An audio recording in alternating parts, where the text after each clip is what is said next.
Good afternoon, everybody, and welcome to episode 51 of The Renny Show. Jenny, how on earth did we get to this point? What's going on? It's crazy. 51. I'm just young. So many more episodes to go. But I know, can't believe we're past the 50 mark. 50 It's kind of amazing, isn't creeps it? up on you, doesn't it? I'm Yeah. sure there are many people who are listening who think that maybe 50 crept up on them. I know it certainly did for me.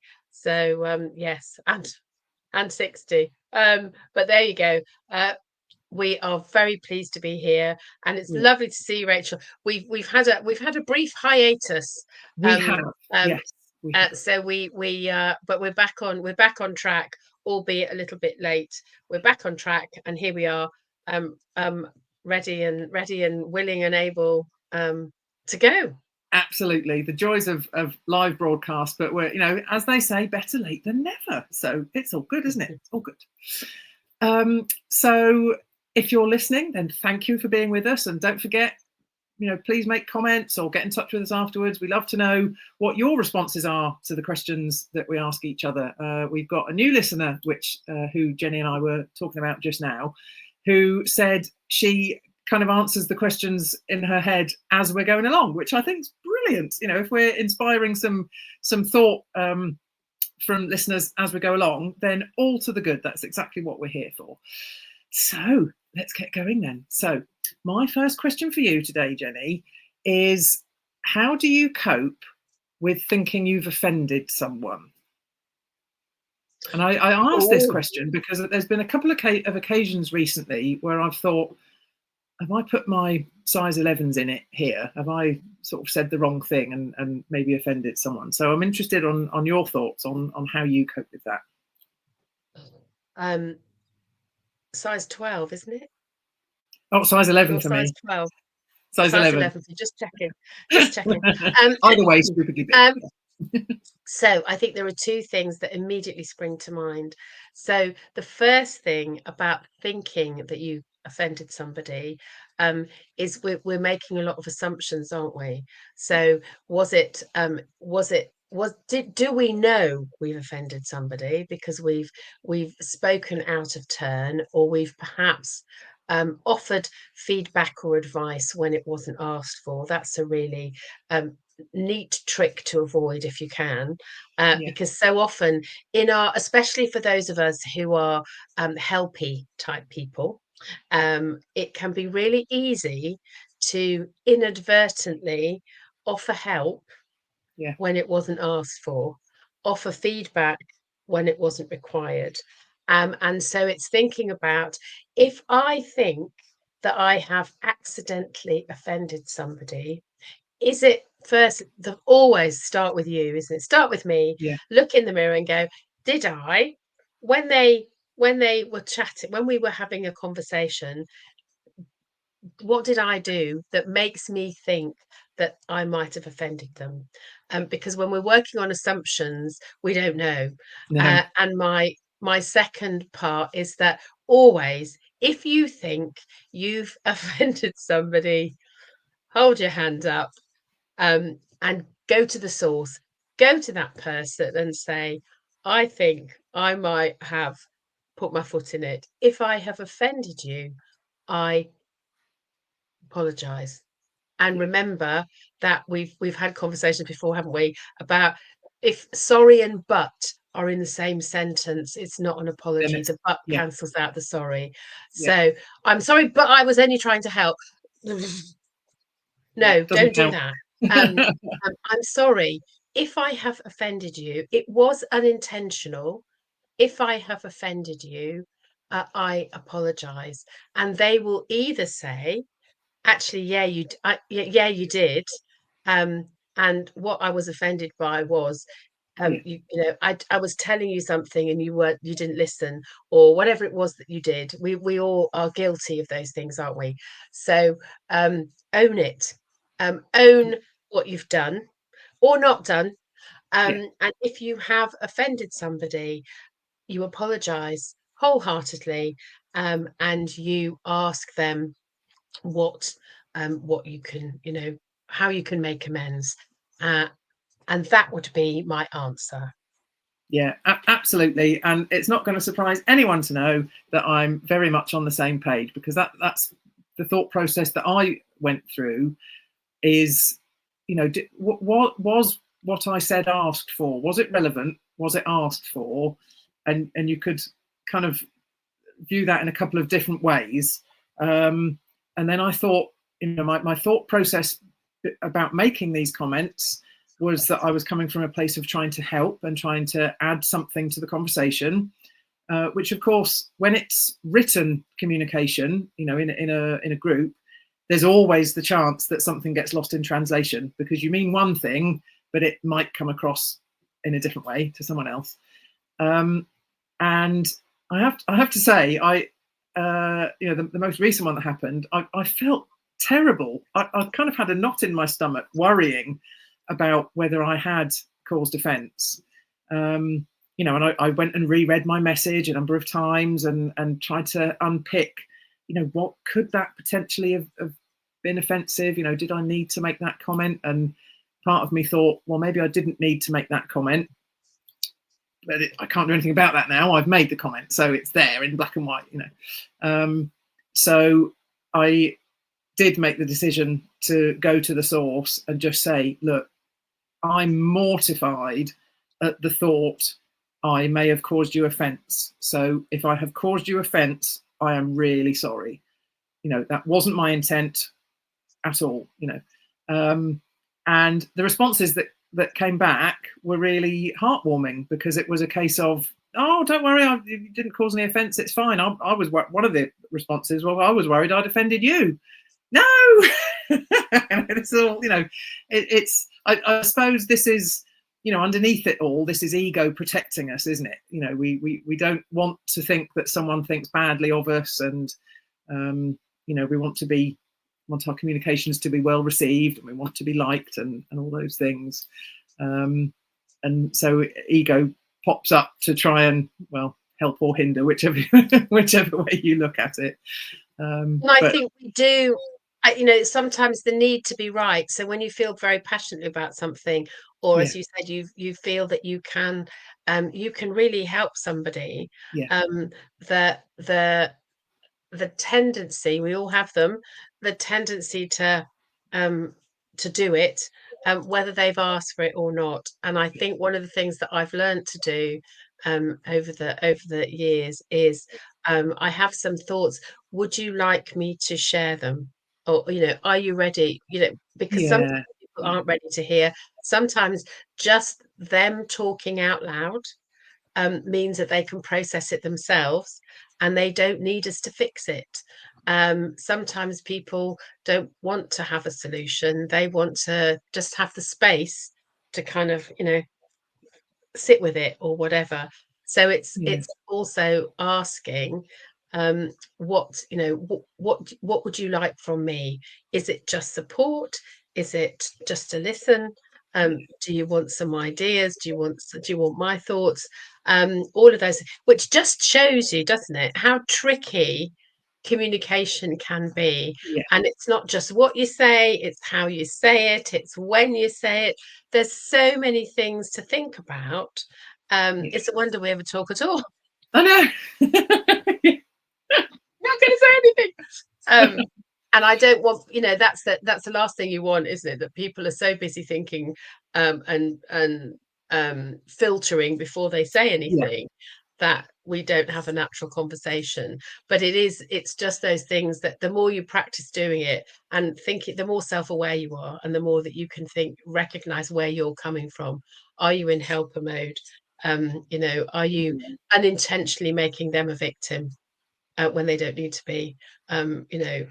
All of those things are really, really important for us to think about, aren't they? Yeah, definitely.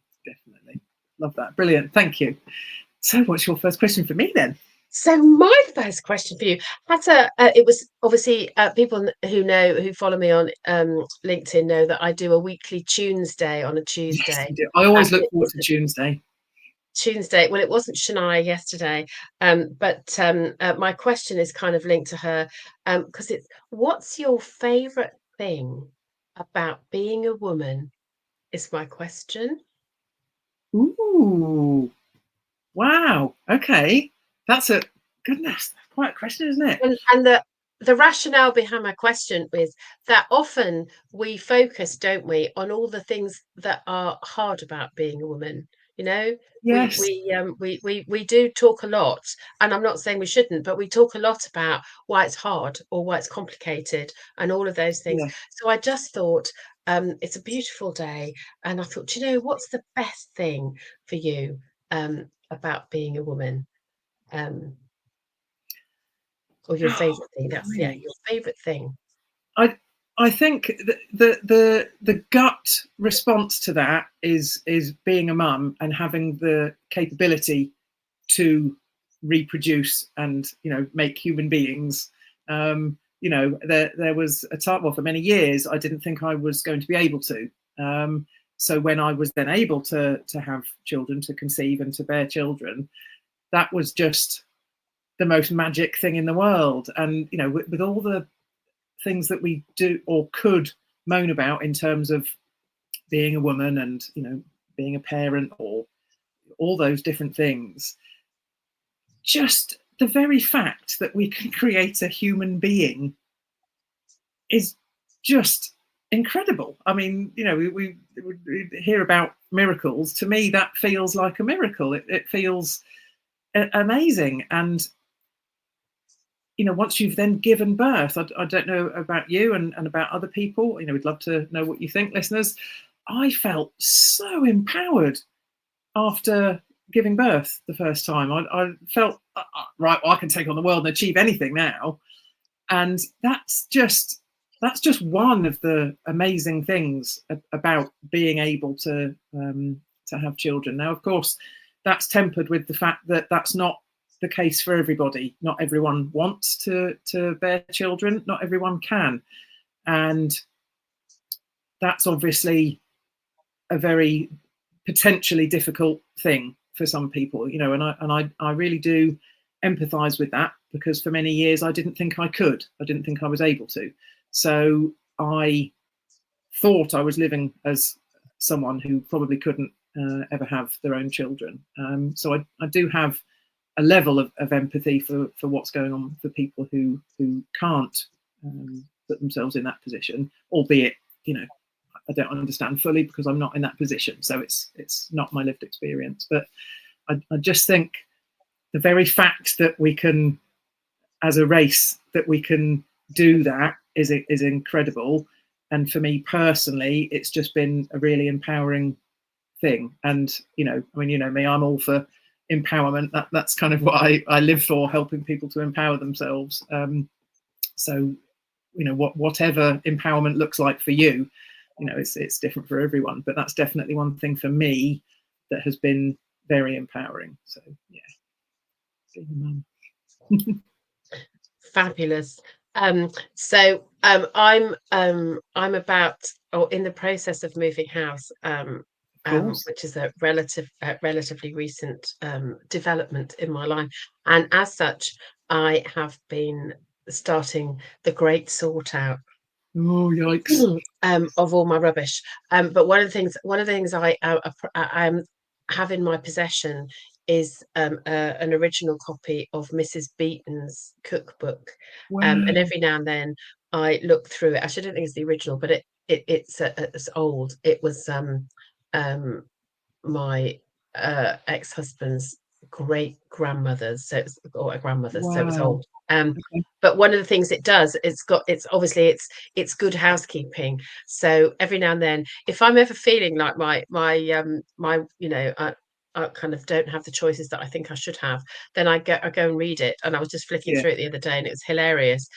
So my favorite thing is about the choices that we have now. So we have, you know, when you look at the rigidity of women's lives and the time they spent doing domestic chores, you know, before the days of washing machines and tumble dryers and hoovers and all of those things. And obviously, if you were wealthy, then you had a bit more choice because you had servants who did that for you.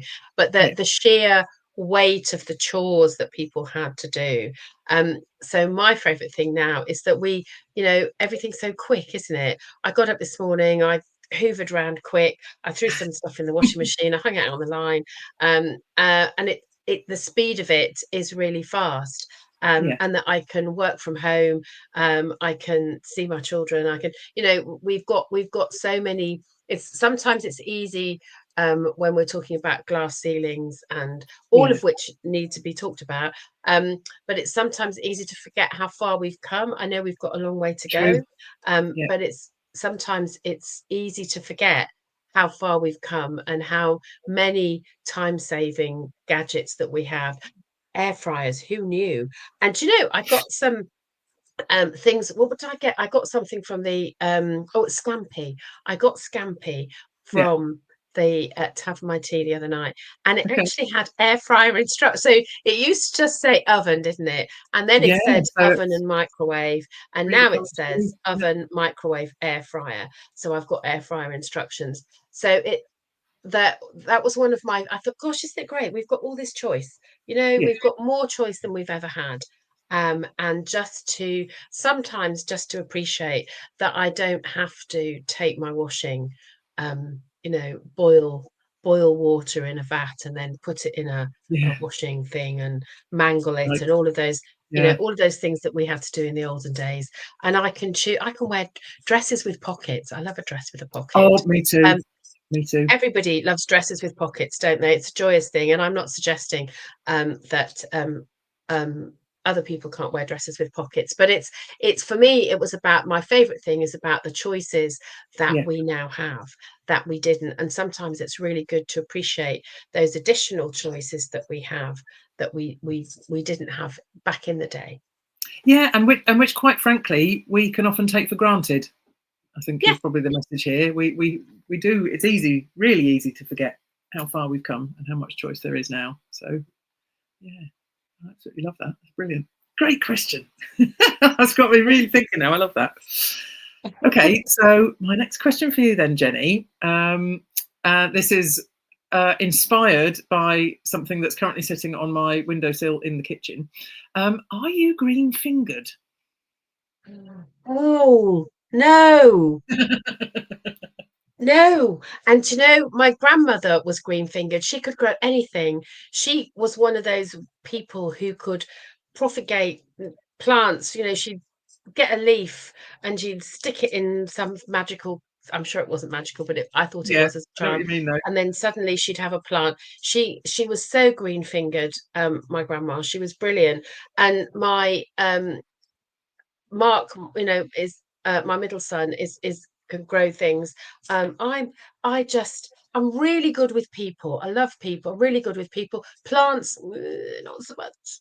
Um, I either, and it's a back. There's a link back to the first question. So I either kill them because I love them too much and I overwater them. So Yes. I drown them. Don't buy me a succulent. That's how you say it, isn't it? Succulent. Yeah. Because I overwater them. And or I forget about them forever.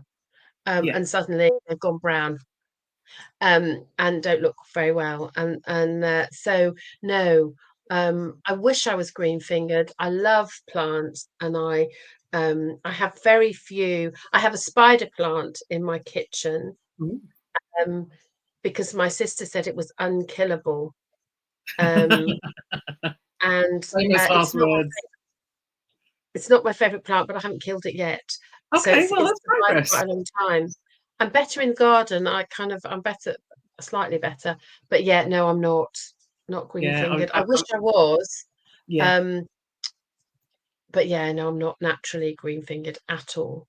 No, likewise. What you said about I love people, but I'm not great with plants. Yeah, that's absolutely me. Although I am very thrilled to be able to tell you that there is currently a rose plant on my windowsill in the kitchen, which I have managed not to kill. And I kind of feel it's managed not to kill rather than nurtured to be alive. Do you know what I mean? Because it's almost like I've tried to do it in and not quite succeeded. So one of the poor rose stems, it looks like this. It's all jagged side to side because it's grown in one direction, and then I've not looked after it properly, so that bit died. But then, oh look, and a sprout came out going in a different direction, and that bit came brilliant. So it looks like a zigzag, this one particular stem, and I'm really not quite sure how that stem is still alive, because it's not particularly thick. It doesn't look strong, but somehow it's, despite my best, or however you look at it, worst efforts, has managed to stay alive and has still got a rose on the end of it, which is quite remarkable, I'll be honest. But I do, because Darren bought it for me, and I really do enjoy saying to him, look, I've managed to keep it alive. It's still going. I haven't killed it. So many other things I've been given, they've just, I don't know what I'm doing, and I don't know if I overwater them. Well, it probably is a mixture of overwatering or lack of attention, and they just seem to die. So I'm quite pleased to have this beautiful rose plant, which now has 5 roses on it. Oh, so there you you have go. to plant it outside and see if it will grow outside. Yes, It'll I've got probably to do that, to be honest. Needs replanting yeah. now. It's getting a bit too big for its pot now. So Yes, yeah, and we we've made Karen laugh. Karen rid of it. Walters is laughing in the comments about our She escapades knows, with plants. Karen knows my yeah, my skill or lack thereof with Excellent. plants. I have a stained glass cactus, which is kind of so it sits in a pot and the light shines through it and I don't have to water it. So that's my idea of a plant. That sounds like my ideal plant. Love it. Okay. Right, so what have you got for me then? So my next question for you is that obviously summer holidays, I think we can now say we're in July, summer holidays are approaching. Indeed. What are you most looking forward to? For the summer holidays. Okay. There's probably a few things actually, but I am really looking forward to some nice family time, when, because obviously the kids will be off school, and when Darren's got leave, we're going up. You could almost, it's kind of one holiday, but it's actually split up into 2. But we're off to Paris to go and stay at a PGL place there. And it's not your average PGL with kind of kayaking and climbing and zip wires and all that sort of thing. It seems a lot more sedate than that, with things like archery and bowls and walking. However, it's in Paris, so what a fantastic opportunity to start with. And part of it is sightseeing in Paris, which really looking forward to that in terms of the girls being able to sightsee in Paris. Annabelle has been, Darren took her a few years ago, but Eliza hasn't. And I was in Paris a couple of months ago, so it'll be lovely to retread some of those steps and share it with them, have a shared experience. And then we get a day at Euro Disney as well, which I am super, super excited about. I'm very easily pleased in that sense. That downplays how much it costs to go to places like that. But when we went to Disney World a few years ago, I just loved everything about it, and the magic is real. So the opportunity to go to the one in Paris for a day and soak up that magic again is just utterly thrilling.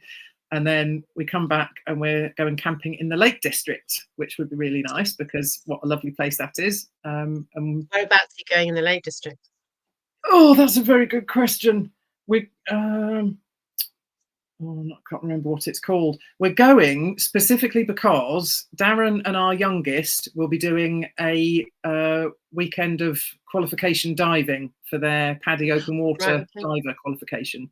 So we're staying up the road from where the dive place is. So that doesn't help at all. If anyone knows of any dive places in Lake District, that might be it. But apparently it's got sunken kind of helicopters and all sorts in the water for them to be able to, investigate wow. and have a good look. So I don't know if that narrows it down. But the Lake District isn't somewhere I've been. I think I've been once when we went to climb Scarfell Pike, but didn't do any sightseeing in particular, not really. So really looking forward to actually finally discovering some of the other beauty of the Lake District, which is very exciting. It is very lovely. I went to school in the Lake District, so it has a particular place in my heart, and I'm going there this weekend to see one of my friends who lives in the Lake District. So yes, I'm off up to Bassenthwaite, which is sort of North Keswick. Okay. So North Lakes. So I'm very much looking forward to that. Well, I shall have to pick your brains then, because you're going to know the area far better than me. So I will find out where we're going and I'll let you know. Yes. So yeah, Lakes is lovely. Obviously, quite depending when you're going, it's quite busy in the summer, but just beautiful. And yeah, so much variety. And obviously lots of water. Yes, which is great. I love water, so I just can't go wrong. No, you'll be fine. So what are you most looking forward to in the summer holidays? I think I'll be having some grandchildren time, because of course when your children get really old, you lose track of holidays, don't you? So Posey's now at school, so she has school holidays. So we get some Nanny and Posey time together, which will be lovely. Because I've missed that when she's at school, so that will be fabulous. And obviously my summer. What am I most looking forward to? I'm most looking forward to getting all my stuff sorted and packed, which I think might. Well, I've only got this. I haven't got very long to do it, so I just have to do it. So that's what I'm looking forward to. So maybe I should have a packing party. What do you think? But there's lots. It's that kind of. I love the sunshine. I love the lighter nights. I love being able to sit outside and have your lunch and things outside. It's just fabulous, isn't it? So that's what I love. So yes. And I'm going to add something to my list of things I'm most looking forward to in the summer holidays. I'm really looking forward to having you not far down the road when you move up this way. Yeah. So exciting. Look forward, folks, to future episodes where we actually get to record in the same room. Yes. And we also said we haven't got round to it this year, but we're definitely going to do it yet next year. I've put it it's on my vision board. We're going to take the Renny show on the road. So we're going to do the Renny Road show next summer. Coming to a place. So actually, this will be a really good time to say to people, if you want the Renny show to come to you, tell us where you are, and we can do our little tour. Oh, that's very exciting. Yes, let us know, folks. Let us know and we can start making plans. Brilliant.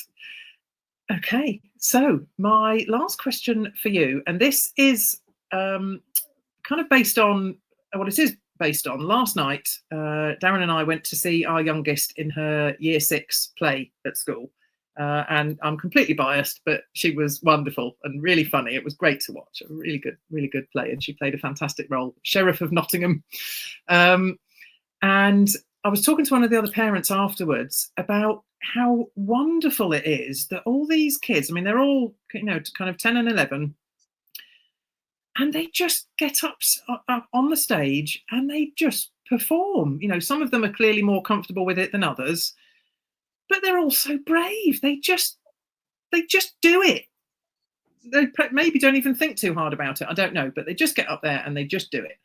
So what I'd like to ask is, what helps you to feel brave? Oh, what helps me feel brave? I think there are a number of things.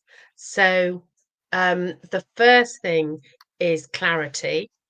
Yeah. So if I'm being sure about something, so if I'm going on the stage, I love being on the stage. I shall say that again, less apologetically. I love being on the stage. I love doing that. I wouldn't. maybe not in a play, but certainly speaking and things. So I think being really clear about your purpose and what you're going to say, and being well rehearsed. I think when you are well rehearsed, and you know what you're doing, and you're Yeah. confident, and clear about it, it makes it much easier to go up there, and also to navigate when things go wrong, because they invariably do, don't they? Somebody forgets a line, or you're in the wrong place, or something happens. So I Yeah. think being clear about your purpose helps me. I think the second thing is probably not worrying about what people think. Yes. Is a big thing, because there will be always potentially somebody in the audience who either doesn't enjoy it, doesn't get it, isn't having a good day, Yeah. just isn't feeling it. And it can be easy to focus on the one person who isn't laughing. I went to um, a concert once, and it was hilarious. Victoria Wood, Oh, brilliant. just the most fantastic show. And the person who was sitting to my left, their face, their body, they sat like a statue the whole way through, Yeah. um, which is quite off-putting when you Yeah. think it's hilarious. And it would have been really easy to judge and go, well, that's terrible. Why is he even here? But you don't know what's going on, do you? So, Mm. but so not worrying about whether somebody's not laughing, or somebody's not thinking, or somebody doesn't enjoy it. That's as long as I'm giving of my best, Yeah. I'm giving it. How people receive it is nothing to do with me. Yeah. Yeah. And I Absolutely. think if you can get worried, you can get so tied up in whether people will like it, whether they're going to like you, whether it's going to be a success, then it in some way that kind of can shrink you, can't it? Yeah. Into, Yeah. you get so worried about what people think, you stop being you because you're trying to please everybody. So I think not worrying, not giving a damn Yeah. about what I don't think that counts as swearing, does it? Um, No. um, um, not so that you don't worry about what people are thinking. You're giving your best. Yeah. You're part of the show. And that's the other thing. And I think probably the third thing would be actually is having it's fun. Yeah. Enjoy it. It Yeah. doing something that is fun. So I singing on stage, singing in a choir, singing in a performance, Yeah. um doing it because you love it, and you're having fun doing it is the main thing. If it ain't fun, then don't do it. I accept that if you're at school, you maybe have less choice over that, but in Yeah. the grand scheme of things, so clarity, not worrying about what people think, and having fun. Those are my three.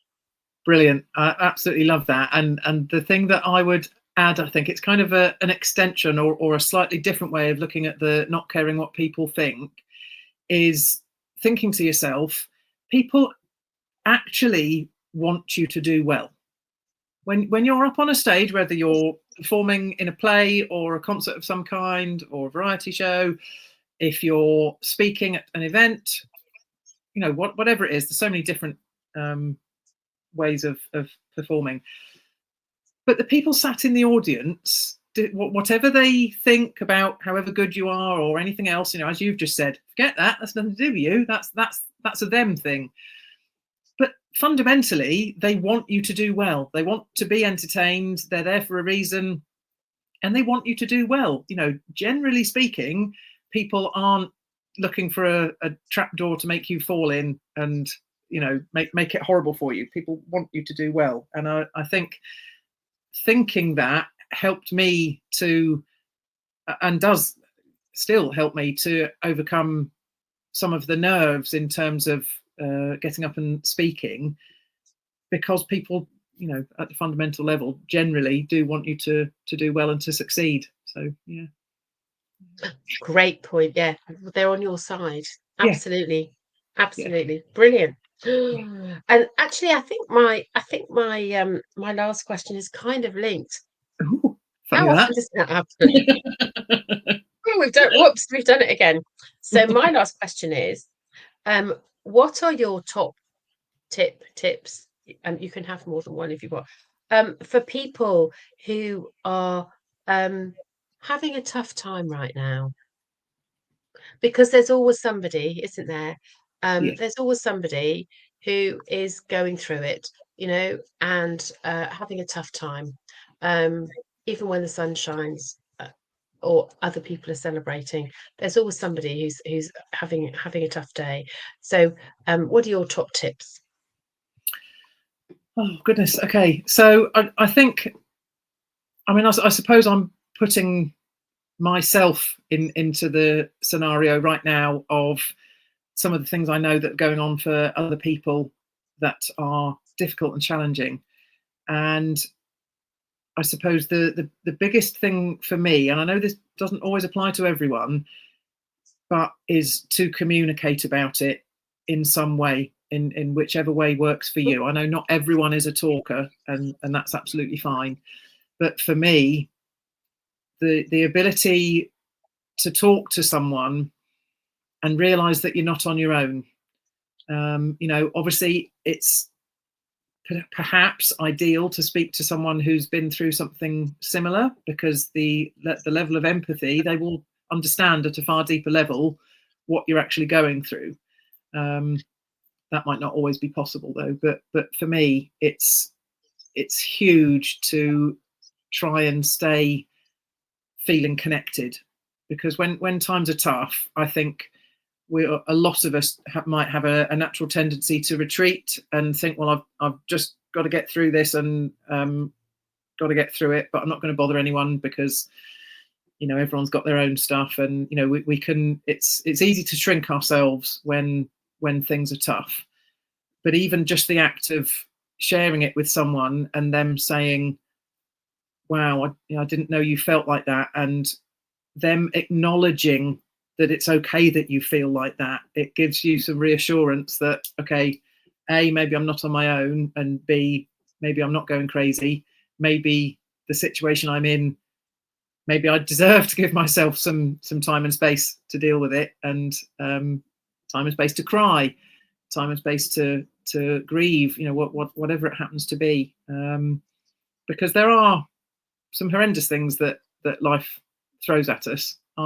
Just immediately off the top of my head, we heard news yesterday of someone suddenly passing, who's a really good friend of my brother, and it brings things into sharp focus, doesn't it? Because we take life for granted quite often, and we go about our lives doing what we're going to do and thinking things, doing things, and actually, having a bit of perspective, whether you're looking at a situation that someone else is going through and therefore gaining a bit of perspective on your own, or using the situation you're in, if it's a difficult one, to gain some perspective on what's important. And that's where I think the communication side of it is really important, because it can help you to gain a bit more perspective and to say, okay, it's absolutely fine and normal that I feel this way, and I'm allowed to sit with that. It's not that we all have to be positive and sunshiny all the time. We're allowed to have those moments where things are a struggle. But yeah, for me, people contact and communication and connection is absolutely crucial for any situation, really, when having a tough time. But obviously doing it in a way that works for the individual, because not everyone's the same. But I think communication of some form can just be so helpful. There's such a lot of great tips there, aren't there? You're right. Yeah. So just go over them again. So you said communication, reaching out to whoever, a trusted person who you can reach out to. And I think, as you said, there's always somebody, isn't there, who has had a similar experience to you, or who can offer support, even if you don't know what support you need. Just having somebody, as you said, acknowledge that it's tricky, and that they're there. They don't have to fix anything, because sometimes it isn't fixable. No, exactly. Yeah. talking to somebody yesterday, and exactly that. Sometimes it isn't fixable, but actually having the space to sit and be listened to be heard, to be held, to be just to be comforted is really, and quite often it can be uncomfortable, can't it? Yes. People find it tricky. So often to see somebody who's having a tough time can be tricky for other people. So it's quite often we're managing other people's discomfort. So it's that thing that it's Yeah. okay to go, oh, this is really hard, isn't it? Yes, it is. It's really hard at acknowledging that it's difficult. Yeah. It doesn't have to be comfortable. Sometimes I think we have to, like you said, we feel we have to be brave and strong and all of those things, to be cheery. And actually, sometimes it's about saying, yeah, this is really hard. Yeah. It's just hard, and that's all it needs to be. So thanks, Rachel. Those are really, really good tips. Great tips. Oh, I thank don't think I can better them. Not that I was you. Well, I mean, that 40 minutes has absolutely flown past. I don't know where that time's gone. Can you? Wow. So I guess it's time to wrap up the show. But as always, don't forget to pop us comments. We love to carry on the conversation. And we will be back in a fortnight's time with your next dose of honesty and positivity. So thank you, Jenny. It's been a blast. As always, and remember, you can subscribe to our YouTube channel, you can subscribe to our podcast, so the more people, you can tell people about us. We don't want to be the best kept secret, so if you enjoy listening, then please share it, share it, tell people about it. And remember, if you want us to do a show from where you are in the world, in the country, no, in the world, whatever, then please let us know where you want us to be, and we'll come and we would have an interactive show. That would be great, wouldn't it? So exciting. So much exciting things going on. You see, so until next time, stay brilliant and be inspired. Take care, and we'll see you soon. See you soon, folks. Bye. Bye.